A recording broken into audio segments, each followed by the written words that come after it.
underwear and then she grabbed that blade and cut something between my legs. I was rebelling at that time, was screaming that what is happening to me.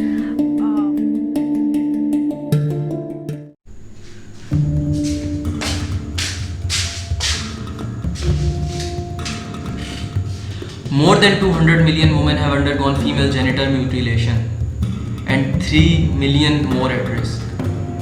My grandmother told me that it's just, that's a lump of flesh, which is known as haram ki boti, and you're not supposed to have that in you.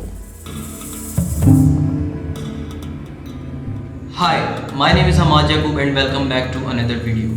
Today I'm going to talk about FGM, which means female genital mutilation, and it often happens in 30 countries across the world.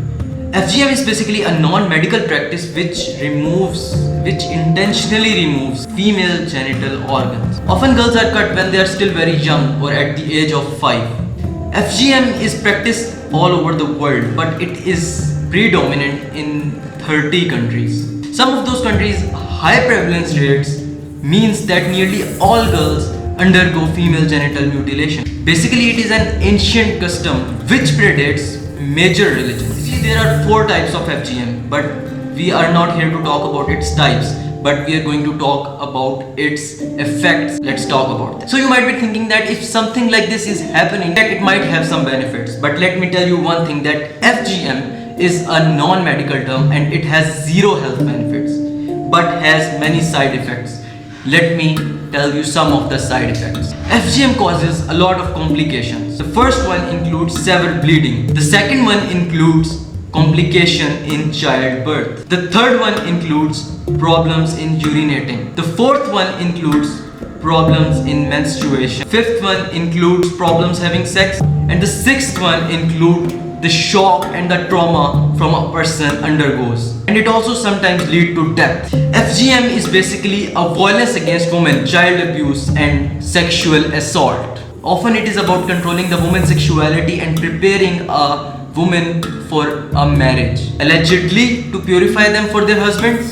She was, she was taking a rough cloth and a blade and from the drawer. Sometimes it is done to the young girls because it is done to their mothers as a family tradition and no one is there to answer that. I was too young to actually, not to trust my grandmother. Next thing happened that gave me a shock. They actually made me lie down and then they held my hands and legs, and the other lady, she spread my legs and then she pulled down the underwear and then she grabbed that blade and cut something between my legs. I was rebelling at that time, was screaming that what is happening to me.